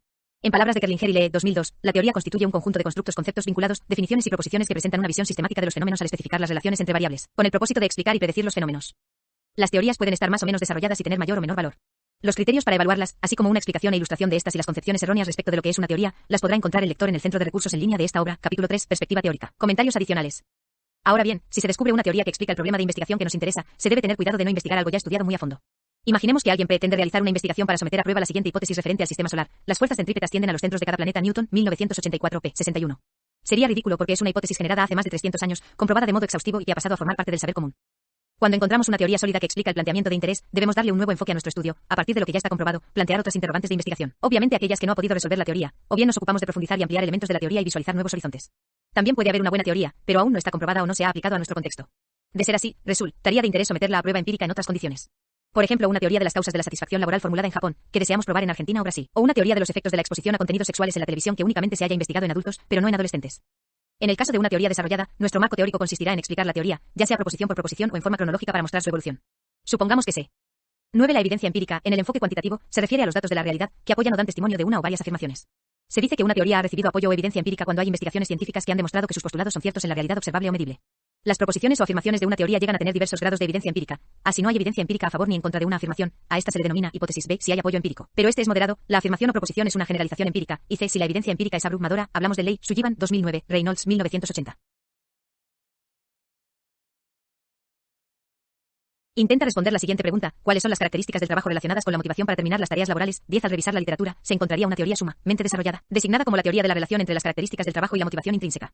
Esta teoría puede resumirse en el modelo de la figura 4.2, adaptado de Ackman y Oldham, 1980, p. 83-11. Figura 4.2. Moderadores de la relación entre las características de trabajo y la motivación intrínseca. Características del trabajo. Estados psicológicos críticos. Resultado. Moderadores. Nuestro marco teórico se basaría en dicha teoría, incorporándole ciertas referencias de interés. Algunos autores lo estructurarían de la siguiente manera. La motivación intrínseca con respecto al trabajo. ¿Qué es la motivación intrínseca en el contexto laboral? La importancia de la motivación intrínseca en el trabajo, su relación con la productividad. Los factores del trabajo. Factores organizacionales, clima organizacional, políticas de la empresa, instalaciones, características estructurales de la organización, tamaño, tecnología, normas de la organización, entre otras cuestiones. Tratados de forma muy breve porque la investigación se enfoca en otros aspectos. Factores del desempeño, atribuciones internas, sentimientos de competencia y autodeterminación, etc. También tratados muy brevemente por la misma razón. 10. En un contexto determinado, digamos empresas del Parque Industrial de Villa El Salvador, en Lima, Perú. 11. Este modelo sigue siendo utilizado, véase por ejemplo, Hernández Sampieri, 2005, Estus 2007, Prousi 2008, Russell 2008, Rothausen 2009, Harley, Sargent y Allen 2010, Dierdorf, Rubin y Bachrach, 2012 y Esteger et al. 2013. Factores personales, conocimientos y habilidades, interés inicial por el trabajo y variables de personalidad, necesidades de desarrollo, etc. Igualmente tratados en forma abreviada. Factores de recompensa extrínseca, salario, prestaciones y otros tipos de recompensas. Comentados muy concisamente. Características del trabajo. Variedad en el trabajo. Identificación de los resultados del individuo en el producto final. Importancia o trascendencia del trabajo. Autonomía. Realimentación del desempeño. Realimentación proveniente de agentes externos superiores, supervisión técnica y compañeros de trabajo, que también constituyen una forma de recompensa extrínseca. Realimentación proveniente del trabajo en sí. Otras características. La relación entre las características del trabajo y la motivación intrínseca. Aquí se comentaría cómo se vinculan entre sí dichas características y la forma en que se asocian, como un todo, a la motivación intrínseca. En esta parte del marco teórico, las características del trabajo se tomarían en conjunto, mientras que en el inciso 3 se menciona su correlación individual con la motivación intrínseca. Es decir, se explicaría el modelo de los moderadores de la relación entre las características del trabajo y la motivación intrínseca, a manera de resumen. En este caso, por lo menos alrededor de 80% del marco teórico se desarrollaría en los incisos 3 y 4. De hecho, el inciso 2 es narrativo y general, y podría eliminarse. Su papel se limita a centrar el estudio en las variables de interés. En lo personal, se agruparían los factores organizacionales, del desempeño, personales y de recompensa extrínseca en un solo apartado, puesto que de ellos solo se hablará en términos muy generales. Así, obtendríamos un capitulado más sencillo. Otra perspectiva de nuestro marco teórico es la cronológica, que consiste en desarrollar históricamente la evolución de la teoría, analizar las contribuciones más importantes al problema de investigación hasta llegar a la teoría resultante. Si lo desarrolláramos siguiendo una perspectiva cronológica, tendríamos una estructura como la siguiente. La motivación intrínseca y la motivación extrínseca, una división de la motivación hacia el trabajo. Los modelos motivacionales clásicos para estudiar la motivación intrínseca. Antecedentes década de 1950. Frederick Edberg década de 1960. Víctor Brom de la década de 1950 a la de 1970. Edward E. Lauler de la década de 1960 a la de 1970. Edward L. Deci de la década de 1970 a la de 1990. El modelo de rediseño del trabajo, Richard Ackman y Greg Oldham. De la década de 1980 a la fecha. Las Nuevas Redefinitions, Richard Ryan Y. Edward Deci, Kenneth W. Thomas, Stephen Rice. Point 12. De 2000 a la fecha. En los apartados se hablaría de las características del trabajo consideradas por cada autor o perspectiva en particular, así como su relación con la motivación intrínseca. Aunque el punto 2 sería tratado muy brevemente. Al final se incluiría la teoría resultante, producto de años de investigación. Ya sea que decidamos construir el marco teórico cronológicamente o desglosar la estructura de la 12 Han, 2012, Reis, 2012 y Chen, 2013. Teoría tratando una por una las proposiciones y los elementos principales de ella. Lo importante es explicar con claridad la teoría y la forma como se aplica a nuestro problema de investigación. Existencia de varias teorías aplicables a nuestro problema de investigación. Cuando al revisar la literatura se descubren varias teorías o modelos aplicables al problema de investigación, podemos elegir uno y basarnos en este para edificar el marco teórico, desglosando la teoría o de manera cronológica, o bien, tomar partes de algunas o todas las teorías. En la primera situación, elegimos la teoría que reciba una evaluación más positiva, de acuerdo con los criterios para evaluar una teoría que se comentan en el capítulo 3 del Centro de Recursos en Línea 13 y que se aplique más al problema de investigación. Por ejemplo, si el planteamiento se centra en los efectos que tienen en los adolescentes los programas televisivos con alto contenido sexual, podríamos encontrar teorías que expliquen el efecto de presenciar escenas de sexo en televisión, pero solo una tiene que ver con adolescentes o cuenta con evidencia empírica del contexto elegido. Sin duda, esta debería ser la teoría que seleccionemos para construir nuestro marco teórico. En la segunda situación, se tomaría de las teorías solo aquello que se relaciona con el problema de estudio. En estos casos, antes de trazar el marco teórico conviene bosquejarlo, analizarlo y decidir qué se va a incluir de cada teoría, procurando no caer en contradicciones lógicas. En ocasiones esas teorías rivalizan en uno o más aspectos de manera total. Si aceptamos lo que dice una teoría, debemos desechar lo que postulan las demás. Cuando las proposiciones más importantes de las teorías se excluyen unas a otras, se debe elegir una sola. Pero si únicamente difieren en aspectos secundarios, se toman las proposiciones centrales que son más o menos comunes a todas ellas, y se eligen las partes de cada teoría que sean de interés y se acoplen entre sí. Lo más común para construir el marco teórico es tomar una teoría como base y extraer elementos de otras teorías útiles. 14. Existencia de piezas y trozos de teorías, generalizaciones empíricas. En ciertos campos del conocimiento no se dispone de muchas teorías que expliquen los fenómenos que estudian, a veces solo se tienen generalizaciones empíricas, es decir, proposiciones que han sido comprobadas en la mayor parte de las investigaciones realizadas. Al revisar la literatura, es muy probable encontrar una situación así. Lo que se hace entonces es construir la perspectiva teórica, más que adoptar o adaptar una o varias teorías. Cuando al revisar la literatura se encuentra una proposición única o en el planteamiento se piensa limitar la investigación a una generalización empírica, hipótesis, el marco teórico abarca los resultados y las conclusiones a que han llegado los estudios. Antecedentes de acuerdo con algún esquema lógico, de manera cronológica por variable o concepto de la proposición, o por las implicaciones de las investigaciones anteriores. Pero recordemos que nuestro estudio debe innovar. 15. Si nuestra pregunta de investigación fuera, los individuos de un sistema social que adoptan primero una innovación están más expuestos a los canales interpersonales de comunicación que quienes la adoptan con posterioridad. 16. Nuestro marco teórico consistiría en comentar los estudios de difusión de innovaciones que, de una u otra manera, han hecho referencia al problema de investigación. Comentar implicaría describir cada estudio, el contexto en que se realizó y los resultados. 2. Y las conclusiones a las que se llegó. Ahora bien, casi todos los estudios se plantean varias preguntas de investigación o una pregunta de la cual se derivan diversas proposiciones, desde luego, como se mencionó en el capítulo anterior, evitando una dispersión incoherente. En estos casos, el marco teórico también se fundamentaría en 13. Estos criterios son: capacidad de descripción, explicación y predicción, B. Congruencia lógica, C. Perspectiva, D. Innovación e inventiva, fructificación heurística y E. Sencillez, parsimonia. 14. Para ver cómo se integra un marco teórico en torno a una teoría o un modelo, sugerimos al lector descargar del centro de recursos en línea y revisar el ejemplo 6. Exploración factorial del clima y la cultura organizacional en el marco del modelo de los valores en competencia, en material complementario, investigación cuantitativa. 15. A veces se llevan a cabo investigaciones para evaluar la falta de coherencia entre estudios previos, encontrar huecos de conocimiento en estos o explorar por qué ciertas aplicaciones no han podido implantarse adecuadamente. 16. Tomada de Rollers y Schumacher, 1971. Ejemplos de innovaciones son la moda, la tecnología, los sistemas de trabajo, etc. Y desde luego, debe especificarse el sistema social. Los estudios anteriores que se refieren a tales proposiciones. Los estudios se comentan y se van relacionando unos con otros, de acuerdo con un criterio coherente cronológicamente, por cada proposición o por las variables del estudio. En ocasiones se entrelazan las proposiciones de manera lógica para postular, en forma tentativa, una teoría. La investigación puede comenzar a integrar una teoría que se encargarán de afinar estudios futuros. Cuando nos encontramos con generalizaciones empíricas, es frecuente organizar el marco teórico por cada una de las variables del estudio. Por ejemplo, si pretendemos investigar el efecto que producen ciertas dimensiones del clima organizacional sobre la rotación de personal, nuestro marco teórico podría tener la siguiente estructura. Definiciones fundamentales: el clima organizacional y la rotación de personal. Dimensiones del clima organizacional 17 y su efecto en la rotación de personal. Moral. Apoyo de la dirección. Motivación intrínseca. Autonomía. Identificación con la organización. Satisfacción laboral. En cada subsección del inciso 2 se definiría la dimensión, y se incluirían las generalizaciones o proposiciones empíricas sobre la relación entre la variable y la rotación. Las generalizaciones empíricas que se descubran en la literatura constituyen la base de lo que serán las hipótesis que se someterán a prueba, y a veces son las hipótesis mismas. Lo mismo ocurre cuando tales proposiciones forman parte de una teoría. Descubrimientos interesantes pero parciales que no se ajustan a una teoría. En la literatura podemos encontrar que no hay teorías ni generalizaciones empíricas, sino solo algunos estudios previos vinculados relativamente con nuestro planteamiento. Podemos organizarlos como antecedentes de forma lógica y coherente, destacando lo más relevante en cada caso y citándolos como puntos de referencia. Se debe ahondar en lo que cada antecedente aporta. Por ejemplo, el estudio ya mencionado en el capítulo anterior, de Núñez, 2001, quien finalmente diseñó una investigación para validar un instrumento que midiera el sentido de vida de acuerdo con el pensamiento y la filosofía de Viktor Frankl. Al revisar la literatura se encontró con que había otras pruebas logoterapéuticas que medían el propósito de vida, pero que no reflejaban totalmente el pensamiento de dicho autor. Construyó su marco teórico alrededor del modelo concebido por Frankl: manifestaciones del espíritu, libertad, responsabilidad, conciencia, valores, etc., y tomó los instrumentos previos como puntos de referencia. No se acogió a una teoría, adaptó un esquema de pensamiento y enmarcó su estudio con otros anteriores, que desarrollaron diversos instrumentos de medición. Entre algunos de sus apartados del marco teórico incluyó puntos como los siguientes: medición del sentido de vida. Test logoterapéuticos. El test de propósito vital de Krumbaugh y Maulik, PIL. Investigaciones realizadas con el PIL. Investigaciones en México. Test de SON. Escala de vacío existencial, EVS del MMPI. Cuestionario de propósito vital, LPQ. El test del significado del sufrimiento de Stack. Test de Belfast. Logo test de Elizabeth Lucas. 17. Se simplificaron las dimensiones del clima organizacional para hacer más ágil el ejemplo. Existencia de guías aún no investigadas e ideas vagamente relacionadas con el problema de investigación. En ocasiones se descubre que se han efectuado pocos estudios dentro del campo de conocimiento en cuestión. En tales casos, el investigador tiene que buscar literatura que, aunque no se refiera al problema específico de la investigación, lo ayude a orientarse dentro de él. Paniagua, 1985, al llevar a cabo una revisión de la bibliografía sobre las relaciones interpersonales del comprador y el vendedor en el contexto organizacional mexicano, no detectó ninguna fuente primaria sobre el tema específico. Entonces tomó referencias de relaciones interpersonales provenientes de otros contextos superior y subordinado, entre compañeros de trabajo y desarrollo de las relaciones en general, y las aplicó a la relación entre el comprador y el vendedor para construir el marco teórico. Tomemos otro caso para ilustrar cómo se constituye el marco teórico en situaciones en las que no hay estudios previos sobre el problema de investigación específico. Supongamos que se trata de analizar qué factores del contexto laboral provocan el temor a tener logros 18 y repercuten en la motivación de logro de las secretarias que trabajan en la burocracia gubernamental de Costa Rica. Quizás se encuentre que no hay ningún estudio al respecto, pero tal vez existan investigaciones sobre el temor y la motivación de logro de las secretarias costarricenses, aunque no laboren en el gobierno, o de supervisores de departamentos públicos, aunque no se trate de la ocupación que específicamente nos interesa. Si tampoco ocurre lo segundo, tal vez haya estudios que tratan ambas variables con ejecutivos de empresas privadas o de secretarias de dependencias públicas de otros países. Si no es así, se acude a las investigaciones sobre el temor y la motivación de logro, a pesar de que probablemente se hayan realizado entre estudiantes de otro país. Pero si no hubiera ningún antecedente, se recurriría a los estudios iniciales de motivación de logro de David M. Cleland y a los de temor del logro. Aunque, por ejemplo, para temor del logro encontraríamos múltiples referencias: Nguyen y Benet Martínez, 2013, Roth, Purvis y Bocco, 2012, Choi, 2011, Gore et al, 2011, Roumer, 2010, Mulik et al, 2006, Kokowski y Endler, 2000, Luet al, 1998, Handa, Obrady y Capps, 1978, Cherry y de Aux, 1978, Tresemer, 1977 y 1976, y Zuckerman et al, 1980, entre otras.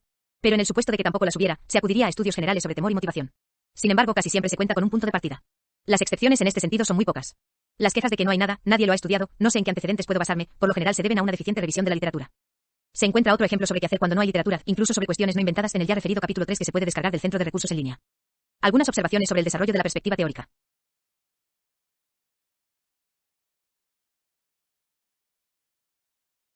En el proceso cuantitativo siempre es conveniente efectuar la revisión de la literatura y presentarla de una manera organizada, llámese marco teórico, marco de referencia, conocimiento disponible o de cualquier otro modo. Y aunque nuestra investigación puede centrarse en un objetivo de evaluación o medición muy específico, por ejemplo, un estudio que solamente pretenda medir variables particulares, como el caso de un censo demográfico en una determinada comunidad donde se medirían nivel socioeconómico, nivel educativo, edad, género, tamaño de la familia, etc., es recomendable revisar lo que se ha hecho antes, cómo se han realizado en esa comunidad los censos demográficos anteriores o si no hay antecedentes en ella, cómo se han efectuado en comunidades similares, qué problemas se tuvieron, cómo se resolvieron, qué información relevante fue excluida, etc. Esto ayudará a concebir un estudio mejor y más completo. En investigaciones para mejorar procesos, desarrollar algoritmos y generar nuevas tecnologías y productos, parte de la revisión de la literatura consiste en considerar y evaluar los anteriores procesos, algoritmos, tecnologías o productos, recordando que el planteamiento implica analizar en qué variables puede optimizarse. 18 temor a ser exitoso en un trabajo u otra tarea. Algunas observaciones sobre el desarrollo de la perspectiva teórica. El papel del marco teórico resulta fundamental antes y después de recolectar los datos. Esto puede visualizarse en la tabla 4.3. Tabla 4.3 Papel del marco teórico durante el proceso cuantitativo 19. Antes de recolectar los datos nos ayuda a Después de recolectar los datos nos ayuda a aprender más acerca de la historia, origen y alcance del problema de investigación. Explicar diferencias y similitudes entre nuestros resultados y el conocimiento existente. Analizar formas de cómo podemos interpretar los datos. Ubicar nuestros resultados y conclusiones dentro del conocimiento existente. Construir teoría y explicaciones. Desarrollar nuevas preguntas de investigación e hipótesis. Conocer qué métodos se han aplicado exitosa o erróneamente para estudiar el problema específico o problemas relacionados. Saber qué respuestas existen actualmente para las preguntas de investigación. Identificar variables que requieren ser medidas y observadas, además de cómo han sido medidas y observadas. Decidir cuál es la mejor manera de recolectar los datos que necesitamos y dónde obtenerlos. Resolver cómo pueden analizarse los datos. Refinar el planteamiento y sugerir hipótesis. Justificar la importancia del estudio. Al construir el marco teórico, debemos centrarnos en el problema de investigación que nos ocupa sin divagar en otros temas ajenos al estudio. Un buen marco teórico no es aquel que contiene muchas páginas, sino que trata con profundidad únicamente los aspectos relacionados con el problema y que vincula de manera lógica y coherente los conceptos y las proposiciones existentes en estudios anteriores. Este es otro aspecto importante que a veces se olvida. Construir el marco teórico no significa solo reunir información, sino también ligarla e interpretarla. En ello la redacción y la narrativa son importantes, porque las partes que lo integren deben estar enlazadas y no debe brincarse de una idea a otra. 20. Un ejemplo que, aunque burdo, resulta ilustrativo de lo que acabamos de comentar, sería el de quien trata de investigar cómo afecta a los adolescentes exponerse a programas televisivos con alto contenido sexual. Si desarrollara una estructura del marco teórico más o menos así. La televisión. Historia de la televisión. Tipos de programas televisivos. Efectos macrosociales de la televisión. Usos y gratificaciones de la televisión. Niños. Adolescentes. Adultos. Exposición selectiva a la televisión. Violencia en la televisión. Tipos. Efectos. Sexo en la televisión. Tipos. Efectos. 19 adaptado de Yedihis y Beinbach, 2005, p. 47. 20 Para que el lector se ayude en la redacción de marcos teóricos y reportes de investigación, puede descargar del centro de recursos en línea de la obra, en manuales auxiliares el manual titulado Indicaciones para la elaboración de un manuscrito original, desarrollado por el Departamento de Investigación de la Universidad Católica de Costa Rica, dirigido por el MSc Luis Diego Chacón Sandoval y revisado y adaptado por el Centro de Investigación de la Universidad de Celaya y el Dr. Roberto Hernández Sampieri. El erotismo en la televisión. La pornografía en la televisión. Es obvio que esto sería divagar en un mar de temas. Siempre se debe recordar que es muy diferente escribir un libro de texto, que trata a fondo un área determinada de conocimiento, que elaborar un marco teórico con el que debamos ser selectivos. ¿Qué método podemos seguir para organizar y construir el marco teórico? Una vez extraída y recopilada la información que nos interesa de las referencias pertinentes para nuestro problema de investigación, podremos empezar a elaborar el marco teórico, el cual se basará en la integración de la información recopilada. Un paso previo consiste en ordenar la información recopilada de acuerdo con uno o varios criterios lógicos y adecuados al tema de la investigación. Algunas veces se ordena cronológicamente, otras por subtemas, por teorías, etc. Por ejemplo, si se utilizaron fichas o documentos en archivos y carpetas en la computadora para recopilar la información, se ordenan según el criterio que se haya definido. De hecho, hay quien trabaja siguiendo un método propio de organización. En definitiva, lo que importa es que resulte eficaz. Hernández Sampieri y Méndez, 2009 y Cresgel 2013 recomiendan el método de mapeo, elaborar primero un mapa para organizar y elaborar el marco teórico. Además, Roberto Hernández Sampieri ha sugerido siempre otro, por índices, se vertebra todo a partir de un índice general. Método de mapeo para construir el marco teórico. Este método implica elaborar un mapa conceptual y, con base en este, profundizar en la revisión de la literatura y el desarrollo del marco teórico. Como todo mapa conceptual, su claridad y estructura dependen de que seleccionemos los términos adecuados, lo que a su vez se relaciona con un planteamiento enfocado. Lo explicaremos con un ejemplo. 21 El clima organizacional es el conjunto de percepciones de los individuos respecto de su medio interno de trabajo. Hernández Sampieri, 2005. Tales palabras dieron frutos en la búsqueda de referencias a través de las distintas bases de datos Wiley, Sage Journals, Latindex, Eric y /Inform. Por tanto, el mapa inicial de conceptos fue el de la figura 4.3. En este caso, la estructura está fundamentada en los conceptos clave. Figura 4.3 muestra de un mapa de la literatura con el ejemplo del clima organizacional. Clima organizacional. Definiciones. Dimensiones. Medición. Modelos. Los conceptos clave del mapa permanecen o se desglosan en subtemas, según lo indique la literatura esencial que revisemos, serán temas en la perspectiva o marco teórico. El mapa va desplegándose en subtemas, como lo apreciamos en la figura 4.4. Figura 4.4 Mapa de la literatura desplegado en temas y subtemas. Clima organizacional. Concepciones y definiciones, debates. Esencia. Medida múltiple de los atributos organizacionales. Medida perceptiva de los atributos individuales. Medida perceptiva de los atributos organizacionales. Individual o colectivo. Objetivo o subjetivo. Dimensiones. Diversas, más de 85 distintas. Las que se han considerado con mayor frecuencia en la literatura: moral, apoyo de la dirección, innovación, percepción de la empresa o identificación, comunicación, percepción del desempeño, motivación intrínseca, autonomía, satisfacción general, liderazgo, visión y recompensas. Instrumentos para medirlo. 28 detectados, 5 validados para el medio laboral de interés. Modelos. Con mayor abundancia empírica y más recientes. J.L. Gibson, J.M. Ivancevich, Y.J.H. Donnelly. Modelo de la diversidad de la efectividad gerencial, W. Wilborn. Modelo mediatizador del clima organizacional, C.P. Parker et al. Modelo del proceso de juicio común, L.R. James y L.A. James. Se colocan los autores principales en el mapa, figura 4.5. Figura 4.5, mapa de la literatura con autores, 22. Clima organizacional. Concepciones y definiciones. El clima es perceptual, subjetivo y producto de la interacción entre los miembros de la organización. Litwin Stringer, 1968, Brunet, 2002, McKnight y Webster, 2001, González, 2004, Sparrow, 2001, James y Sells, 1981, Parker et al. 2003. Dimensiones. Litwin I. Stringer, 1968, Clark, Sloane I. Aiken, 2002, Patterson et al., 2005, Brunet, 2002, Parker et al., 2003, Ogitwa, 2004, Arvidsson et al., 2004, Anderson I. West, 1998. Instrumentos para medirlo. Parker et al. 2003, Ochitwa, 2004, Arvidsson et al. 2004, Anderson I. West, 1998, Patterson et al. 2005, Aralucen, 2003. Modelos. YMS app al. 1999 YMS 1999 YMS I Incintira 1996 Gibson I Donnelly 1979 Parker app al. 2003. Entonces estructuramos el marco teórico con base en los 4 temas apartados. Definiciones, características y enfoques del clima organizacional. Dimensiones del clima organizacional. 22. Hemos omitido algunos de los nombres para hacer más breve el ejemplo. Tampoco se incluyen las citas de referencias en la bibliografía del libro, ya que el ejemplo, aunque es real, se utiliza simplemente para fines ilustrativos. Si se mencionan las principales fuentes de donde fueron localizadas. Modelos del clima organizacional. Medición del clima organizacional. Conclusiones al marco teórico. Cada tema se despliega en subtemas, por ejemplo. Definiciones, características y enfoques del clima organizacional. Definiciones fundamentales. Características organizacionales o percepciones. Dicotomía del clima, objetivo o subjetivo. 2.2.1. Concepción del clima como la medida múltiple de los atributos organizacionales, visión objetiva. El clima como la medida perceptiva de los atributos individuales. El clima como la medida perceptiva de los atributos organizacionales. Clima individual, grupal o colectivo. El clima y otras variables organizacionales, similitudes y diferencias. De este modo se coloca el contenido de las referencias en cada apartado, en los que corresponda. Debe señalarse que estas fueron obtenidas fundamentalmente de revistas como Journal of Organization LBA, Bior, Human Resource Management, Journal of Management, Human Resource Development Quarterly, Academy of Management Review, European Journal of Work and Organization Psychology, Contaduría y Administración, Investigación Administrativa y otras, además de libros. Para saber qué revistas son importantes se considera el factor de impacto FI, Impact Factor, que es un indicador bibliométrico elaborado por el Institute for Scientific Information, ISI, de Estados Unidos, el cual se publica en el Journal Citation Reports, JCR, donde se recopilan las revistas por orden alfabético y materias. A cada revista se le adjudica un número FI que se calcula dividiendo la suma de las citas hechas a esa revista durante un año, digamos 2015 de artículos publicados los 2 años previos, 2013 y 2014, entre el número total de artículos publicados por dicha revista en esos 2 años anteriores. Con este indicador se pretende medir el grado de difusión o impacto, y por tanto, de prestigio, que tiene dicha publicación, aunque también es posible calcular el FI de un autor o institución. 23. Desde luego los autores cambian con el tiempo. Si Hernández Sampieri hubiera hecho su estudio afina, desde 2013, tendría que haber incluido nuevas referencias. Erhard, Schneider y Maffei, 2013, con su libro Organization el Climate and Culture, Datitakur, 2012. Con su obra Organization el Climate of Self-Financing Engineering Colleges, Teachers with and Low Hope Satisfaction, Bloom, 2010, con el libro A Great Place to Work, Creating a Healthy Organization el Climate, Chawari, Ragnekar y Barua, 2014. Con su trabajo Human Resource Development Climate in India, Examining the Psychometric Properties of HRD Climate Survey Instrument, publicado en la revista Vision, y el artículo de Hernández Sampieri, Méndez y Contreras, 2014, Construcción de un instrumento para medir el clima organizacional en función del modelo de los valores. En competencia, publicado por Contaduría y Administración, por mencionar unos ejemplos. 24. Método por índices para construir el marco teórico, vertebrado a partir de un índice general. La experiencia demuestra que otra manera rápida y eficaz de construir un marco teórico consiste en desarrollar, en primer lugar, un índice tentativo de este, global o general, e irlo afinando hasta que sea sumamente específico. Luego, se coloca la información, referencias en el lugar correspondiente dentro del esquema. A esta operación puede denominarse vertebrar el marco o perspectiva teórica, generar la columna vertebral de esta. Por otra parte, es importante insistir en que el marco teórico no es un tratado de todo aquello que tenga relación con el tema global o general de la investigación, sino que se debe limitar a los antecedentes del planteamiento específico del estudio.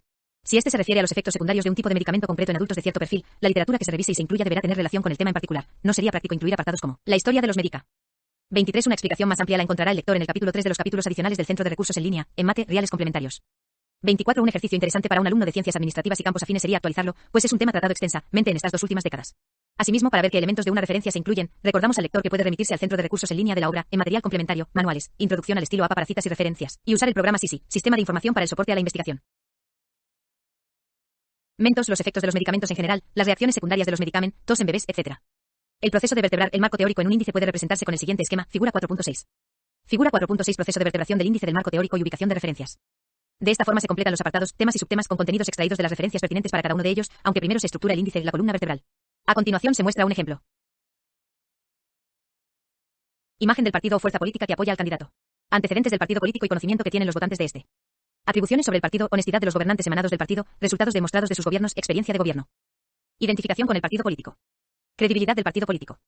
Estructura partidista. Número de afiliados. Cobertura en elecciones. Lealtad partidista. Organización del partido. Productividad de la estructura. Mercadotecnia partidista. Inversión en publicidad y propaganda institucional permanente. Inversión en publicidad y propaganda de los gobiernos municipales emanados del partido. Mercadotecnia electoral. Inversión en publicidad y propaganda en medios de comunicación colectiva durante las campañas políticas. Inversión en mercadotecnia directa durante las campañas. Acción electoral. Discursos del candidato, eventos y mítines. Promoción directa del voto. Al terminar este índice vemos si está completo, si le faltan apartados o le sobran para afinarlos. Posteriormente se buscan referencias pertinentes para el desarrollo del marco teórico.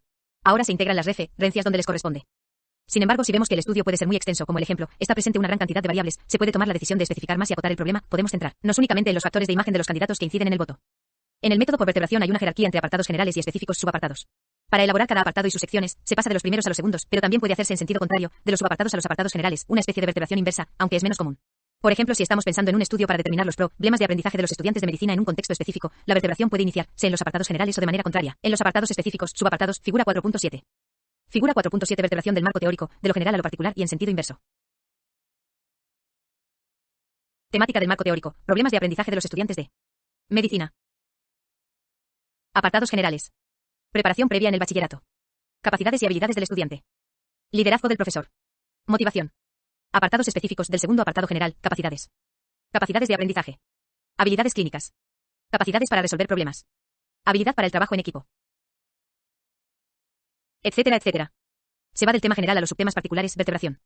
Se va de los subtemas particulares a los generales, vertebración inversa. ¿Se ha hecho una revisión adecuada de la literatura? ¿Cuántas referencias deben usarse para el marco teórico?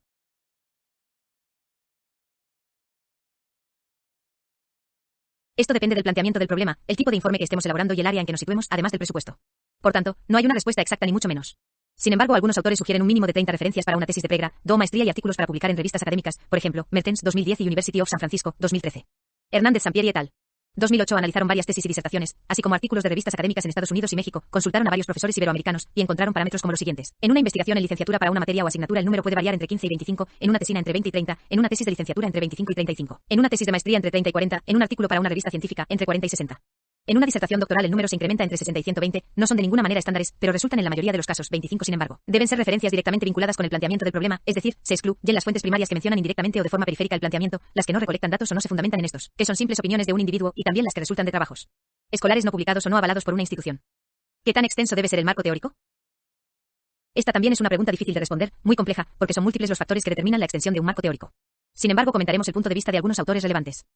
Kresgel 2013 y 2005 recomienda que el marco teórico de propuestas de tesis, licenciatura y maestría oscile entre 8 y 15 cuartillas estándares en artículos para revistas científicas de 6 a 12, en tesis de licenciatura y maestría de 20 a 40 y en disertaciones doctorales de 40 a 50. Una tendencia es que el marco teórico sea breve y concreto, pero sustancial con referencia sobre el planteamiento del problema. Sabin-Baden y Major 2013 consideran una extensión aproximada de 10.000 palabras y desarrollo. Ya entre 4 o 5 apartados fundamentales. ¿Se ha hecho una revisión adecuada de la literatura? En ocasiones, surge la duda sobre si se hizo o no una revisión correcta de la literatura y una buena selección de referencias para integrarlas en el marco o perspectiva teórica. Para prevenir esta situación, conviene aplicar los siguientes criterios en forma de preguntas. Cuando respondamos sí a todos, estaremos seguros de que al menos hemos hecho nuestro mejor esfuerzo y nadie que lo hubiera intentado podría haber obtenido un resultado mejor. Acudimos a un par de bancos de datos, ya sea de consulta manual o por computadora, y pedimos referencias por lo menos de 5 años atrás. Indagamos en directorios, motores de búsqueda y espacios en Internet, por lo menos 3. Revisamos como mínimo 4 revistas científicas que suelen tratar el tema de interés. ¿Las consultamos de 5 años atrás a la fecha? ¿Buscamos en algún lugar donde había tesis y disertaciones sobre el tema de interés? ¿Localizamos libros sobre el tema en al menos 2 buenas bibliotecas físicas o virtuales? ¿Consultamos con más de una persona que sepa algo del tema? Si aparentemente no descubrimos referencias en bancos de datos, bibliotecas, hemerotecas, videotecas y filmotecas, ¿contactamos a alguna asociación científica del área en la cual se encuentra enmarcado el problema de investigación? 25 otros autores dan cifras más o menos similares. Kresgel 2009.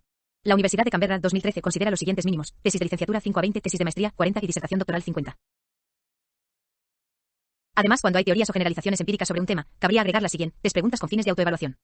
¿Quién o quiénes son los autores más importantes dentro del campo de estudio? ¿Qué aspectos y variables se han investigado? ¿Hay algún investigador que haya estudiado el problema en un contexto similar al nuestro? Mertens 2010 añade otras interrogantes.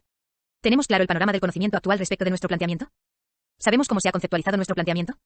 ¿Generamos un análisis crítico de la literatura disponible? ¿Reconocimos fortalezas y debilidades de la investigación previa? ¿La literatura revisada se encuentra libre de juicios, intereses, presiones políticas e institucionales? ¿El marco teórico establece que nuestro estudio es necesario o importante? ¿En el marco o perspectiva teórica queda claro cómo se vincula la investigación previa con nuestro estudio? Redactar el marco teórico. Elaborar el marco teórico consiste en redactar su contenido, hilando párrafos y citando apropiadamente las referencias, con un estilo editorial aceptado como APA, Harvard o Vancouver. Sobre ello se comenta en el capítulo 11 de esta obra. Ejemplo. Investigación de Mariana sobre el noviazgo. Recapitulemos lo comentado hasta ahora y retomemos el ejemplo del noviazgo expuesto en los 2 capítulos anteriores. El ejemplo fue acotado a la similitud. La similitud ejerce alguna influencia sobre la elección de la pareja en el noviazgo y la satisfacción de la relación. Por tanto, el marco también podría delimitarse a la similitud. Si la joven Mariana siguiera los pasos que hemos sugerido para desarrollar su perspectiva teórica, realizaría las siguientes acciones. Acudiría a un café internet, al centro de cómputo de su universidad o desde su computadora en casa se enlazaría a varios centros de referencias. Buscaría referencias de los últimos 5 años en PSY, CINFO, Psychological Abstracts, Sage Journals y Sociological Abstracts, que serían los bancos de datos indica 2, utilizando las palabras clave o guía, attraction, atracción, close, cercanía, relationships, relaciones y similarity, similitud, tanto en español como inglés. Si lo hubiera hecho en 2014 de entrada descubriría que hay decenas de referencias, de este año hacia atrás, muchas de ellas gratuitas, que hay revistas que tratan el tema como Journal of Youth y Adolescence, Journal of Personality and Social PSY, Chology Personality and Social Psychology Review y Journal of Social and Personal Relationships, así como diversos libros. Además, escribiría o enviaría correspondencia electrónica a alguna asociación nacional o internacional para solicitar información al respecto. Seleccionaría únicamente las referencias que hablaran de similitud en las relaciones interpersonales, en particular las relativas al noviazgo. Construiría su marco teórico sobre la siguiente generalización empírica, sugerida por la literatura pertinente: las personas tienden a seleccionar, para sus relaciones interpersonales, a individuos similares a ellas en cuanto a educación, nivel socioeconómico, raza, religión, edad, cultura, actitudes e incluso atractivo físico y psíquico. Es decir, la similitud entre dos personas del género opuesto aumenta la posibilidad de que establezcan una relación interpersonal, como en el caso de un noviazgo. Ejercicios. Resumen. El tercer paso del proceso de investigación cuantitativa consiste en sustentar teóricamente el estudio. El marco teórico o la perspectiva teórica se integra con las teorías, los enfoques teóricos, estudios y antecedentes en general, que se refieran al problema de investigación. Para elaborar el marco teórico es necesario detectar, obtener y consultar la literatura, documentos pertinentes para el problema de investigación, así como extraer y recopilar la información de interés. La revisión de la literatura puede iniciarse manualmente o acudiendo a bancos de datos y referencias a los que se tenga acceso mediante Internet, utilizando palabras clave. Al recopilar información de referencias es posible extraer una o varias ideas, datos, opiniones, resultados, etc. La construcción del marco teórico depende de lo que encontremos en la revisión de la literatura. Que haya una teoría completamente desarrollada que se aplique a nuestro problema de investigación. Que haya varias teorías que se apliquen al problema de investigación. Que haya generalizaciones empíricas que se adapten a dicho problema. Que encontremos descubrimientos interesantes pero parciales, que no se ajustan a una teoría. Que solamente existan guías aún no estudiadas e ideas vagamente relacionadas con el problema de investigación. En cada caso varía la estrategia para construir el marco teórico. Una fuente importante para construir un marco teórico son las teorías. Una teoría es un conjunto de conceptos, definiciones y proposiciones vinculados entre sí, que presentan un punto de vista sistemático de fenómenos que especifican relaciones entre variables, con el objetivo de explicar y predecir estos fenómenos. Las funciones más importantes de las teorías son explicar el fenómeno, predecirlo y sistematizar el conocimiento. El marco o perspectiva teórica orientará el rumbo de las etapas subsecuentes del proceso de investigación. Al construir el marco teórico, debemos centrarnos en el problema de investigación que nos ocupa sin divagar en otros temas ajenos al estudio. Para generar la perspectiva teórica se sugieren dos métodos: mapeo y vertebración. Conceptos básicos. Bases de referencias y datos. Esquema conceptual. Estrategia de elaboración del marco o perspectiva teórica. Estructura del marco o perspectiva teórica. Evaluación de la revisión realizada en la literatura. Fuentes primarias. Funciones del marco teórico. Generalización empírica. Marco teórico. Modelo teórico. Perspectiva teórica. Proceso cuantitativo. Referencias. Revisión de la literatura. Teoría. Ejercicios. Seleccione un artículo de una revista científica que contenga una investigación y analice su marco teórico. ¿Cuál es el índice explícito o implícito del marco teórico de esa investigación? ¿El marco teórico está completo? ¿Está relacionado con el problema de investigación? ¿Cree usted que ayudó al investigador o los investigadores en su estudio? ¿De qué manera? Respecto al planteamiento del problema de investigación que eligió, busque por lo menos 10 referencias y extraiga la información pertinente. Elija 2 o más teorías que hagan referencia al mismo fenómeno y compárelas. Elabore un marco teórico pertinente para el problema de investigación que eligió desde el inicio de la lectura del texto. Revise en el centro de recursos en línea la información adicional sobre este capítulo en capítulos. Capítulo 3. Perspectiva teórica. Comentarios adicionales. Ejemplos desarrollados. La relación entre la personalidad y las enfermedades. Correlaciones entre múltiples puntuaciones de rasgos de la personalidad y diversas enfermedades. El marco teórico está enfocado de manera muy concisa en 2 apartados por tratarse de un reporte en forma de artículo para una revista académica. La personalidad como predictor de la enfermedad. En los últimos años y de manera intensiva, se han realizado diversas investigaciones dirigidas a identificar los factores de riesgo de la personalidad que pueden resultar útiles para predecir el desarrollo y curso potencial de enfermedades crónicas. Los autores citan diversos ejemplos de tales estudios. Cuestiones metodológicas. Se comentan los retos metodológicos que enfrentan los estudios de este campo, por ejemplo, la validez de los informes de los propios pacientes, la dificultad de establecer relaciones entre características de personalidad y la enfermedad, etc. Pero si fuera un reporte técnico o una tesis, el índice general del marco teórico podría ser: la personalidad. Definiciones de personalidad.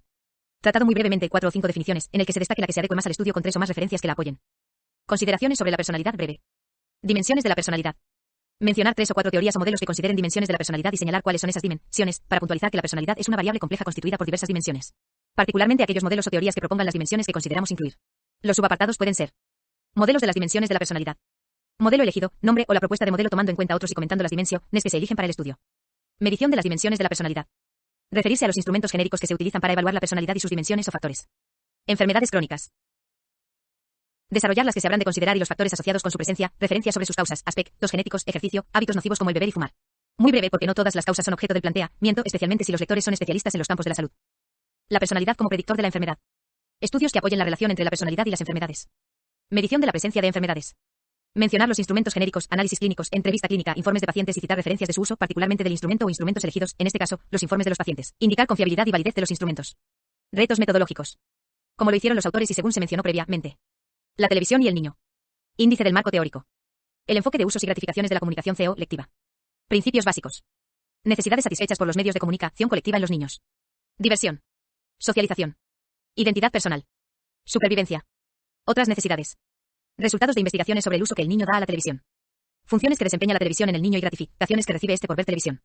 Contenidos televisivos preferidos por el niño. Condiciones de exposición a la televisión por parte del niño. Control que ejercen los padres sobre sus hijos acerca de la actividad de ver televisión. Conclusiones relativas al marco teórico. La pareja y relación ideales. Índice del marco teórico. Contexto de los jóvenes universitarios telayenses. Estructura y función de los ideales en las relaciones de noviazgo. Causas de las relaciones exitosas y el concepto de pareja ideal. Teoría sobre las relaciones de noviazgo. Teoría sociocognitiva. Constructos para el conocimiento de las relaciones relevantes de pareja. El individuo. La pareja. La relación. Ejemplos desarrollados. Dimensiones para evaluar las relaciones de pareja. Superficiales versus íntimas. Románticas tradicionales versus no tradicionales. Teoría evolucionista. Dimensiones de la pareja ideal. Relaciones cercanas o íntimas. Atractivo físico y social. El abuso sexual infantil. El reporte en forma de artículos se incluye en el centro de recursos en línea. Material complementario / ejemplos / ejemplos 7 / comparativo de instrumentos de evaluación para programas de prevención del abuso sexual infantil. En preescolares. Índice del marco teórico. El problema del abuso sexual infantil. Estadísticas internacionales. Dimensiones del problema. Programas de prevención del abuso sexual infantil PASI. Tipos. Efectos. Evaluación de los PASI. KKR, Estados Unidos y versión en español. What if situation test, WIST. Roleplay Protocol, RPP, Estados Unidos y México. Talking about touching evaluation program. Evaluación de la prevención del abuso EPA. Otros ejemplos 26. Selenio, ¿dónde revisar la literatura? En el ejemplo sobre el selenio y los tumores cancerígenos, la estudiante de medicina procedería a efectuar la revisión de la literatura en revistas como The American Journal of Clinical Nutrition, Annals of Oncology, Archives of Internal Medicine, etc. Al terminar, podría evaluar evidencia a favor y en contra para llegar a sus conclusiones finales. Tal vez podría incluir estudios de mujeres de diferentes edades y avance de la enfermedad.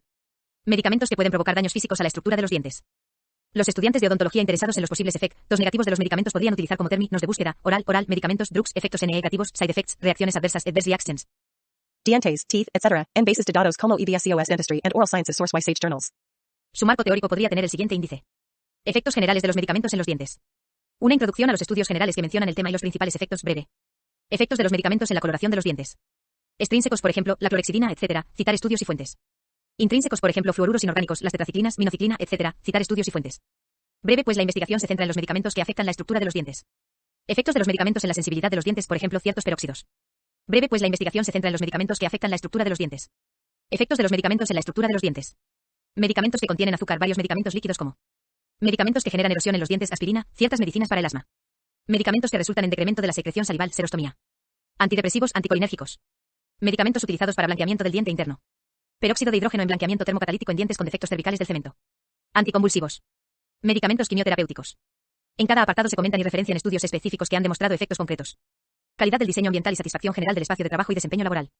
En el ejemplo de un estudio con el objetivo de identificar si la satisfacción respecto de la calidad del diseño ambiental de áreas de trabajo y oficinas afecta significativamente la satisfacción general del espacio de trabajo por parte de sus ocupantes y su desempeño laboral. La revisión de la literatura podría iniciar con las siguientes palabras clave en inglés y español. Indoor Environmental Quality.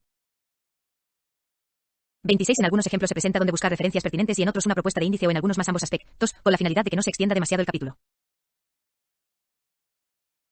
Calidad ambiental de interiores, LED Certified Buildings edificios con certificación LED, Agent Satisfaction satisfacción de los ocupantes y performance desempeño, y desde luego, los autores indagaron los criterios del LED y otros relativos al diseño ambiental de interiores que puedan tener efectos en la satisfacción de los ocupantes y su desempeño o rendimiento laboral.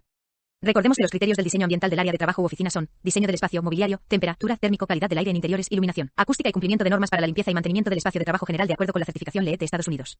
Así, el índice del marco teórico podría ser: certificación en liderazgo en energía y diseño ambiental LED. Objetivos. Modelo LED. Categorías. Sitio sustentable. Eficiencia del agua. Energía y atmósfera. Materiales y recursos. Calidad ambiental de interiores. Estándares. Impactos potenciales de no seguir la normatividad y generar problemas ambientales al interior del edificio. Síndrome del edificio enfermo, SBS. Sensibilidad química múltiple, MCS. Construcción relacionada con enfermedades, BRI. Calidad ambiental de interiores. Criterios básicos. Calidad del aire en interiores, IAQ. Materiales de baja emisión. Control de químicos y fuentes contaminantes. Control de sistemas. Control de la temperatura, térmico. Luz natural y vistas. Criterios de un ambiente interior del área de trabajo saludable, cómodo y que facilita la productividad laboral. Diseño del espacio. Ergonomía del mobiliario. Iluminación artificial. Temperatura. Ventilación. Acústica. Limpieza y mantenimiento del espacio. Otros, estética, etc. Impacto de la calidad del ambiente interior de la oficina sobre el desempeño en el trabajo. Estudios sobre cómo esta categoría repercute en el desempeño en el trabajo, productividad, innovación, calidad del trabajo, etc. Algunos incluirán todos los criterios y aún otros, mientras que habrá estudios que solamente vinculen uno o dos criterios. Este apartado se centrará en percepciones de los criterios por el planteamiento y naturaleza del estudio. Efectos del fuego sobre las propiedades mecánicas residuales y el rendimiento estructural de las vigas de concreto reforzado CR. Índice general del marco teórico. Introducción. Características físicas del concreto reforzado. Conductividad térmica. Capacidad calorífica. Resistencia al fuego del concreto reforzado. Momento de flexión residual. Análisis estructural. Análisis térmico. Resistencia al corte. Módulo elástico efectivo posterior a la exposición al fuego. Los investigadores opinan. Crear la costumbre de investigar es una obligación que deben tener los profesores ante sus estudiantes. Asimismo, deben fomentar el desarrollo de proyectos que tengan aplicaciones prácticas, ya que uno de los parámetros que caracterizan una buena investigación es que tenga cierta utilidad, que resuelva problemas. En la sociedad o en las empresas, y no se quede solo en el papel, aunque sea publicado. José Y. de los Santos. Docente. Facultad de Ciencias de la Administración, Universidad Autónoma de Chiapas, Chiapas, México. Los investigadores opinan. La importancia de contextualizar las investigaciones producidas en América Latina radica en que posibilita la generación de conocimientos válidos y aplicables a nuestras realidades. En Venezuela, disciplinas como la psicología social y la educación se muestran más receptivas al uso de estrategias cualitativas, las cuales se han posicionado como una forma científica y rigurosa de hacer investigación, pese a los estigmas que aún dominan ciertos círculos académicos. En materia tecnológica, los avances son asombrosos gracias a la computadora, que permite el análisis de datos cuantitativos. La tendencia es más estadística, por tanto, se han perfeccionado las técnicas de análisis que sirven para explicar fenómenos desde múltiples dimensiones, a la vez que aportan la mayor cantidad de variables para su comprensión. De igual manera, los paquetes estadísticos para el análisis cuantitativo son ahora más completos y eficaces. En una investigación se pueden combinar técnicas cuantitativas y cualitativas para recabar información, que impliquen cuestionarios, observaciones y entrevistas. Pero a nivel ontológico y epistemológico, no es posible mezclar los enfoques, puesto que los planteamientos, en cuanto a la visión de ciencia y la relación con el objeto de estudio, son muy divergentes. Natalia Hernández Bonnet. Profesora investigadora, Escuela de Psicología. Facultad de Humanidades y Educación, Universidad Católica Andrés Bello, Caracas, Venezuela. Capítulo Definición del alcance de la investigación que se realizará. Exploratorio, descriptivo, correlacional o explicativo. Visualizar qué alcance tendrá nuestra investigación es importante para establecer sus límites conceptuales y metodológicos. Roberto Hernández Sampieri. Proceso de investigación cuantitativa. Paso 4. Definir el alcance de la investigación. Especificar si la investigación se inicia como exploratoria, descriptiva, correlacional o explicativa. Estimar tentativamente cuál será el alcance final de la investigación. Objetivos de aprendizaje. Al terminar este capítulo, el alumno será capaz de 1. Conocer los alcances de los procesos de la investigación cuantitativa. Síntesis. En el capítulo se examinará el continuo del alcance de las investigaciones cuantitativas, exploratorias, descriptivas, correlacionales y explicativas, y se expondrá la naturaleza y el propósito de tales alcances en un estudio. ¿Qué alcances puede tener el proceso de investigación cuantitativa? Si una vez hecha la revisión de la literatura hemos decidido que nuestra investigación vale la pena y debemos realizarla, el siguiente paso consiste en visualizar el alcance que tendrá. Tal como comentamos en ediciones anteriores de este libro, no se deben considerar los alcances como tipos de investigación, ya que más que ser una clasificación, constituyen un continuo de causalidad que puede tener un estudio, tal como se muestra en la figura 5.1. Figura 5.1. Alcances que puede tener un estudio cuantitativo. Esta reflexión es importante, pues del alcance del estudio depende la estrategia de investigación. Así, el diseño, los procedimientos y otros componentes del proceso serán distintos en estudios con alcance exploratorio, descriptivo, correlacional o explicativo. Pero en la práctica, cualquier investigación puede incluir elementos de más de uno de estos 4 alcances. Los estudios exploratorios sirven para preparar el terreno y por lo común anteceden a investigaciones con alcances descriptivos, correlacionales o explicativos. Por lo general, los estudios descriptivos son la base de las investigaciones correlacionales, las cuales a su vez proporcionan información para llevar a cabo estudios explicativos que generan un sentido de entendimiento y están muy estructurados. Las investigaciones que se realizan en un campo de conocimiento específico pueden incluir diferentes alcances en las distintas etapas de su desarrollo.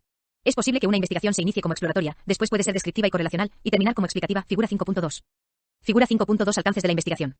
Ahora bien, surge necesariamente la pregunta, ¿de qué depende que nuestro estudio se inicie como exploratorio, descriptivo, correlacional o explicativo? La respuesta no es sencilla, pero diremos que depende fundamentalmente de 2 factores: el estado del conocimiento sobre el problema de investigación, mostrado por la revisión de la literatura, así como la perspectiva que se pretenda dar al estudio. Pero antes de ahondar en esta respuesta, es necesario hablar de cada uno de los alcances de la investigación. ¿En qué consisten los estudios de alcance exploratorio? ¿En qué consisten los estudios de alcance exploratorio? Los estudios exploratorios se realizan cuando el objetivo es examinar un tema o problema de investigación poco estudiado, del cual se tienen muchas dudas o no se ha abordado antes. Es decir, cuando la revisión de la literatura reveló que tan solo hay guías no investigadas e ideas vagamente relacionadas con el problema de estudio, o bien, si deseamos indagar sobre temas y áreas desde nuevas perspectivas. Tal sería el caso de investigadores que pretendieran analizar fenómenos desconocidos o novedosos, SOS, una enfermedad de reciente aparición, una catástrofe ocurrida en un lugar donde nunca había sucedido algún desastre, inquietudes planteadas a partir del desciframiento del código genético humano y la clonación de seres vivos, una nueva propiedad observada en los hoyos negros del universo, el surgimiento de un medio de comunicación completamente innovador o la visión de un hecho histórico, transformada por el descubrimiento de evidencia que estaba oculta. El incremento de la esperanza de vida más allá de 100 años, la futura población que habite la Luna, el calentamiento de la atmósfera de la Tierra a niveles insospechados, cambios profundos en la concepción del matrimonio o en la ideología de una religión son hechos que generarían una gran cantidad de investigaciones exploratorias. Los estudios exploratorios son como realizar un viaje a un sitio desconocido, del cual no hemos visto ningún documental ni leído ningún libro, sino que simplemente alguien nos hizo un breve comentario. Al llegar no sabemos qué atracciones visitar, a qué museos ir, en qué lugares se come bien, cómo es la gente, en otras palabras, ignoramos mucho del sitio. Lo primero que hacemos es explorar, preguntar sobre qué hacer y a dónde ir al taxista, o al chofer del autobús que nos llevará al hotel donde nos hospedaremos. Además, debemos pedir información a quien nos atienda en la recepción, al camarero, al cantinero del bar del hotel y en fin, a cuánta persona veamos amigable. Desde luego, si ya había información del lugar y no la buscamos, perdimos dinero y mucho tiempo. De esta forma, quizá veamos un espectáculo no tan agradable y caro, al tiempo que nos perdemos de uno fascinante y más económico, por supuesto que en el caso de la investigación científica. La inadecuada revisión de la literatura trae consecuencias más negativas que la simple frustración de gastar en algo que a fin de cuentas no nos gustó. Valor. Los estudios exploratorios sirven para familiarizarnos con fenómenos relativamente desconocidos, obtener información sobre la posibilidad de llevar a cabo una investigación más completa respecto de un contexto particular, indagar nuevos problemas, identificar conceptos o variables promisorias, establecer prioridades para investigaciones futuras, o sugerir afirmaciones y postulados. Esta clase de estudios son comunes en la investigación, sobre todo en situaciones en las que existe poca información. Tal fue el caso de las primeras investigaciones de Sigmund Freud, surgidas de la idea de que los problemas de histeria se relacionaban con las dificultades sexuales. Del mismo modo, los estudios pioneros del SIDA, los experimentos iniciales de Ivan Pavlov sobre los reflejos condicio, nados y las inhibiciones, el análisis de contenido de los primeros vídeos musicales, las investigaciones sobre productividad de Elton Mayo en la planta Hawthorne de la compañía Western Electric, los estudios sobre terrorismo después de los atentados contra las Torres Gemelas de Nueva York en 2001, entre otros.